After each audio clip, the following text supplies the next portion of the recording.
Welcome to the third dimension. Yemen's historical and current political turmoil have significantly shaped migration in the country. Since 2015, the country experienced radical changes, including civil conflicts, political tensions, and economic collapses. These crises drove many Yemenis, particularly women, to seek better opportunities abroad. The ongoing conflict represents one of the world's most complex humanitarian crises and has put heavy toll on Yemeni women, both inside the country and in diaspora. Yemeni women in diaspora continue to face multiple challenges in their host countries.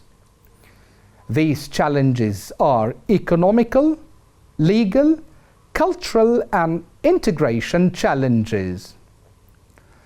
But despite this grim reality and such challenges, the resilience of the Yemeni women in diaspora and their success stories is a matter of a great pride. To discuss this topic, joins me from the United States, Fatima Wasel. Fatima is like generations of Yemeni female immigrants in the United States. She fled war, came with dreams, and worked for others until she could strike out on her own.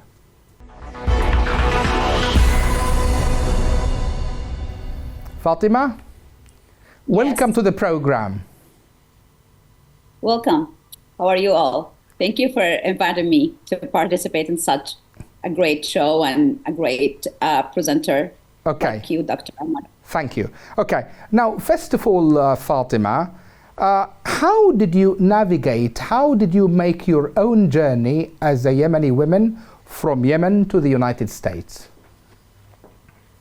Well, actually, I want to say hello for everyone who's listening to us now.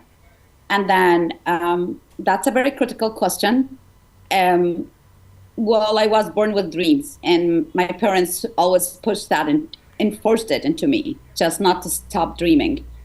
And I made that through education, actually. I used to follow the international scholarships that the U.S. Embassy in Yemen used always to post yearly. And I've made multiple attempts to succeed in that program. And they have a lot of requirements, you know. One of them is to have, I'm not going to say a perfect English, but an English that can help you survive in the United States. Yeah. But for us in Yemen, or maybe in the Arab world, it's somehow challenging. You have to have a particular score to pass the TOEFL test and make a program, like a proposal, that they would welcome to bring you to the U.S. And that was very challenging also, because I graduated with from Faculty of Education in Sana'a with an English degree, but I worked totally in a different sector, you know? So I wanted to build a very good proposal. What was that different sector, Fatima? You said you graduated English major, yes? Yes, that was my major in school, like in as a university degree. And then I worked in the National Atomic Energy Commission. And one of the things that really qualified me that my degree is English, you know? Yeah. So I worked in that sector, which is a governmental sector, but not educational at all. Yeah. So one of the things, like, how would you convince us to bring you to the US? Because it's fully covered, I mean, financially, subsidized by the State Department. And that was another challenge. But I was lucky to have people around me, and particularly my boss helped me to build a very great proposal to bring it to the embassy in Yemen, and then, you know, brought all the other qualifications. But one of the things that helped me to come to the U.S. and just pursue another life, pursue another level of education, was education. I see. So when was that, Fatima? Was it before the war or after? Yes, the plan was to go before war, and I wanted to stay, take some degree, and come back and serve in my country. But things went the opposite way. That was in 2008. 2008. Mm-hmm. Okay, so you reached the United States before the war, yeah? Yes, Okay. but the hope was to come back and serve in Yemen. But you could not because of the war. Of course, yes, Yeah. yes. Yeah, I forgot to ask you, Fatima, which city do you come from? Like in Yemen? Yeah, of course. My father is from Eb, Yeah. the government of Eb, yes. Okay. So now describe to us, Fatima, your first moments in diaspora when you reached the United States. How did you feel about it then? Well, you know. And were you alone or with family at that time? No, I was alone. That was one of the requirements. To come, you have to come alone, and then after you settle down, you know where to go, where to come, how your school runs, and then you bring family after that. Yeah. So the thing is, I was building like a picture, like imagining how would the first look be. And, you know, TV has built something in our thoughts, like how would the United States look like when you first arrive? Actually, I don't remember the first airport. I think I arrived into Cincinnati, Ohio. Mm-hmm. I believe so. And then from there, I flew to Pennsylvania, so to reach to Penn State University. Yeah. And the first look was a very suburb area with lights, quiet and green. That was August, you know? Yeah. And they had somebody from the program. The good thing about it is the head of the program received me. And I was late, not like the other group who was within that international group. I see. She came personally for me, like exactly at sunrise, to just receive me and took me to my place. Yeah. Okay. Now, Fatima, we usually hear about what we call the cultural shock that many Arabs, experience when they travel overseas. Okay. My question is, have you really experienced that? Well, maybe somehow is the maybe the discipline. That doesn't mean that I was not disciplined, but the idea is the level of discipline here in the US. You know, you have to be in line. When you open the door, you have to wait for the next one behind you to just get in. You don't just leave. You have to just watch who's going to be behind you. Yeah. That was one of the things. And you have to be patient. That's one thing. Even if the line is like 20, 30 people in line, like if you want to check out from any store, you have to be in line. One of the things also in college was that people can bring their meals and stay on desks and eat, and the doctor would be talking. And sometimes they don't call the doctor as a doctor, which was for me really surprising. They call them by their names, yeah? Yes. Yeah, yes. And first name, and perhaps. Yeah. Don't tell me doctor, just call me by my name. Yeah, yeah. That was me. I was like, how humble these people are. The thing is, those people also can really have published multiple papers and multiple researchers and have been guiding a lot of research labs, and they just call me by my name. Yeah. That was one thing. These are the things. And the other thing is you find that your English was really very humble compared to the real English. You know, you're just right there. So I started to feel like what I study in schools, the language we use in books, is totally different than completely different. So, totally different when you order in restaurants, when you go to shop, when you meet people. It's always texting, also writing emails. Everything I felt changed, you know. One of the other things at that time, I didn't have really a lot of technical qualifications, like navigating the internet, how to get into the websites where you can download a PDF paper and all that. At that time was really challenging, but really because if you have the basics of the language, you don't really struggle a lot. You're quite right. Okay. Now, how much did it take you, Fatima, to adapt to these new, I would say, social norms in the States? Well, honestly, with me, it didn't take much time. to be honest. Maybe the first year I was observing, like trying to just be as vigilant as I can to be able to build that source of social awareness and self-awareness as well. The way I interact, the way I say words, and to be honest with you, until today you're learning, because this is a very like diverse country. Yeah. So people in the north are different than the south. And besides that, you have different races. When you deal with the Hispanic people, it's not like when you're dealing with the white people or the African American people or the Indian people or the brown communities, as they say it.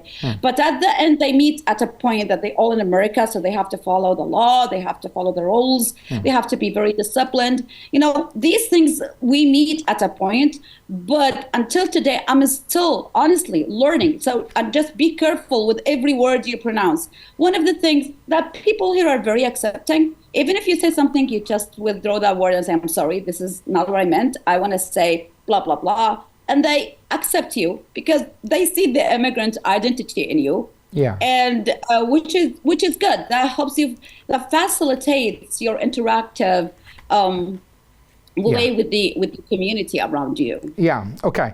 Now, we know traditionally, Fatima, that Michigan, South Michigan, okay, especially Hamtramck, Dearborn, it is known as the hub of Arab American culture there, and the Yemeni community is there. But you are talking to us from North Carolina, Fatima. Yes. So describe to us the Yemeni community there.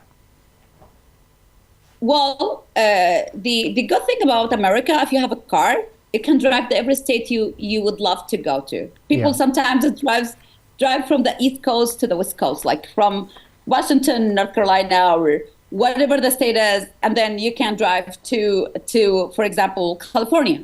It could take 3, 4, 7 days. It depends, and people enjoy driving. But for the communities here in the U.S., and if I talk about North Carolina, it actually works as hubs, different hubs. Like you can go to the north of the state and you have some Arab community, some Yemeni community. You move a little bit like 2 hours ahead of that and you find another Yemeni community or Arab community with like 20 families, 15 families, and they have their own mosque, their own community involvement. They have their own culture, and that's very unique built within them. And the community here is very, very, it's not very city oriented. People here are more to the nature and to the family schools and more to the business. Because we are Yemenis, we have been known that we are a good business people. So whenever they come here, they first survive and then they succeed and they go to a higher level of improvement, like financially, and how to build connections, like economic wise. And by that, I'm saying the community here is very, really, I'm not going to say small, but it's a good amount of people that you can really build activities and be around people and go to the mosque, get your kids involved. And that's one of the good things that the thing that happened to me, I'm a city girl. So I came to the US, I'm not more a city girl. I love to be more in the suburb area. Okay. Now, as a Yemeni women, Fatima, coming from a conservative, I would say, environment and all these things, okay, there in the States, we keep hearing about Islamophobia, all these things. Do you recall a kind of incident in which you had this kind of anti-Islamic feeling or Islamophobia, for instance, at least within your surroundings? Well, actually, I am involved. Like I go, I travel, I meet people, I volunteer, I go to schools, I like provide translation for people who are in need.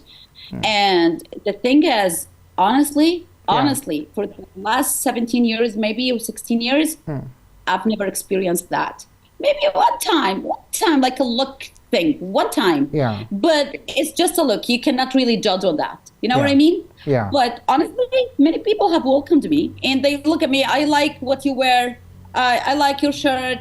I like the color of what you wear, like the scarf. And honestly, I've never felt that source of Islamophobia.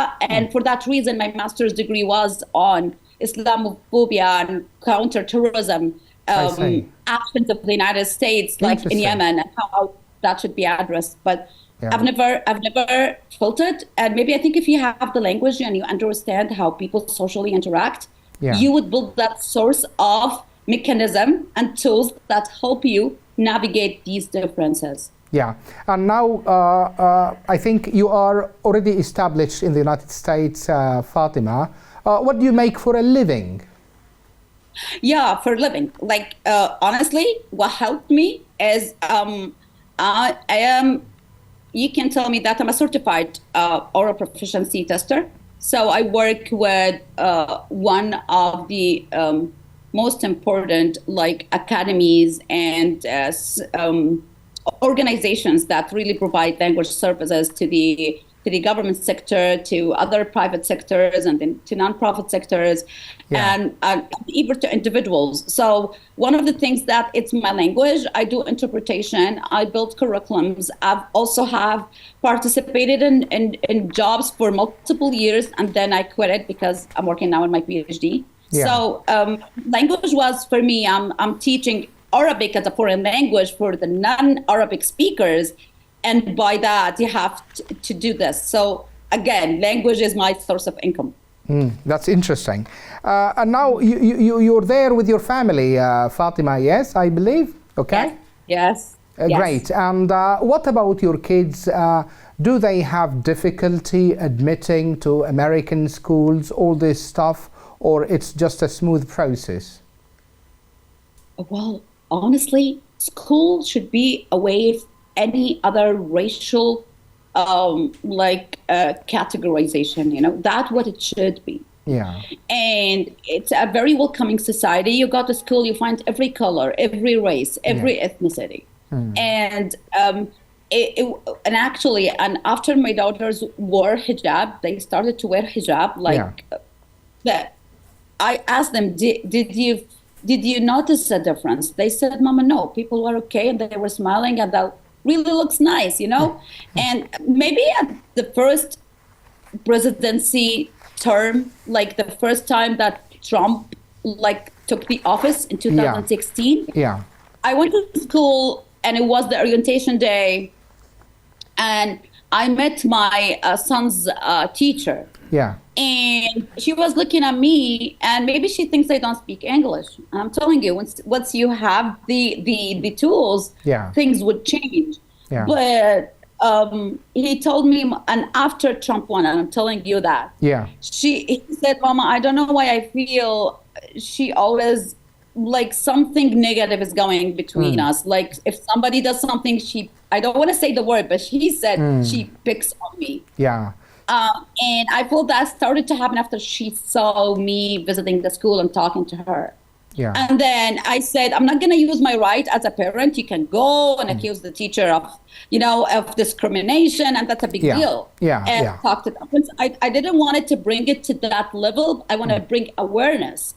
So I wrote her multiple, an email, and I said, I always receive you complaining about my son, and I wonder if it's only my son. So I think we need to sit down and speak and really try to address this topic. Yeah, Fatima, now as you just mentioned it, Trump and his first presidency, and what did that mean for all immigrants in the United States?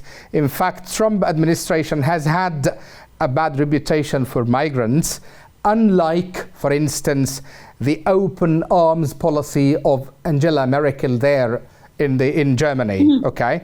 My question is now, as a Yemeni woman migrating to the States, how do you feel as Trump has made this historic comeback to the White House?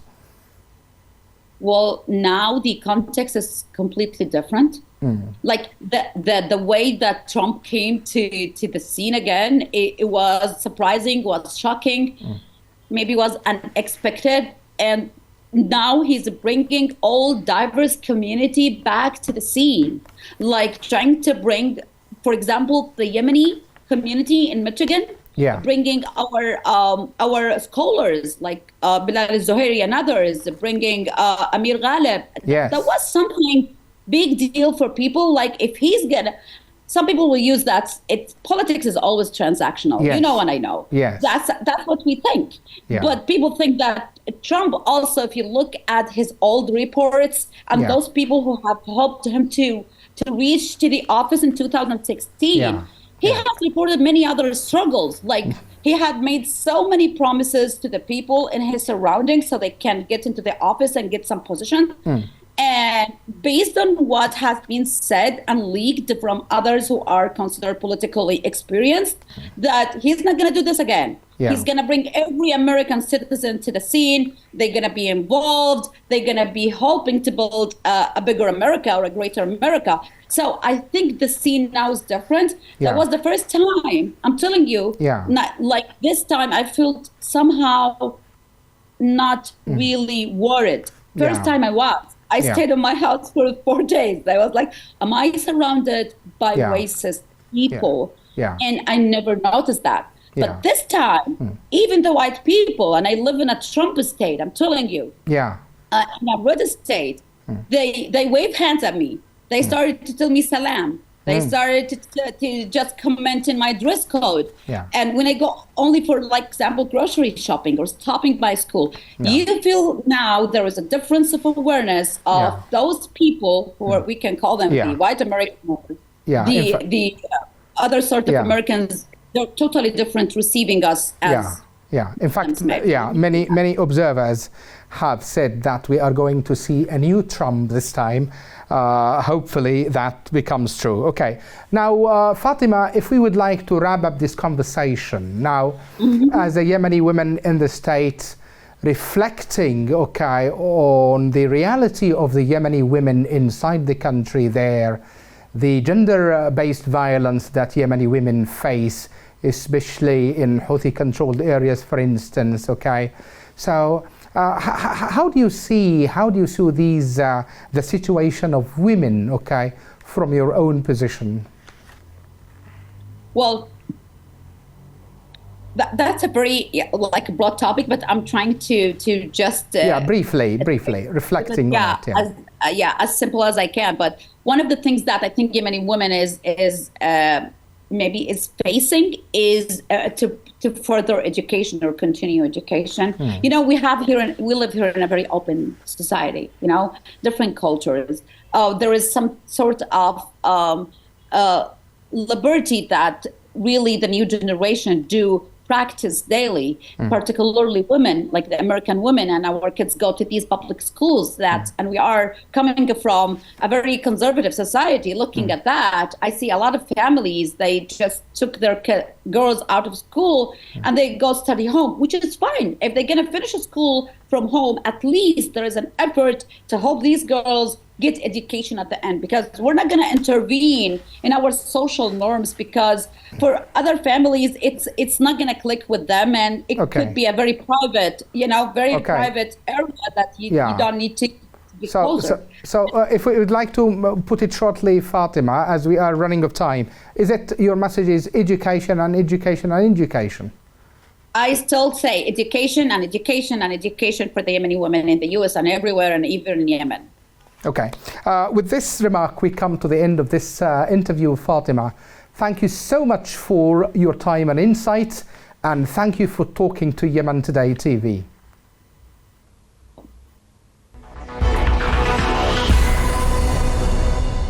That's all for this time. See you next week with a new edition of The Third Dimension.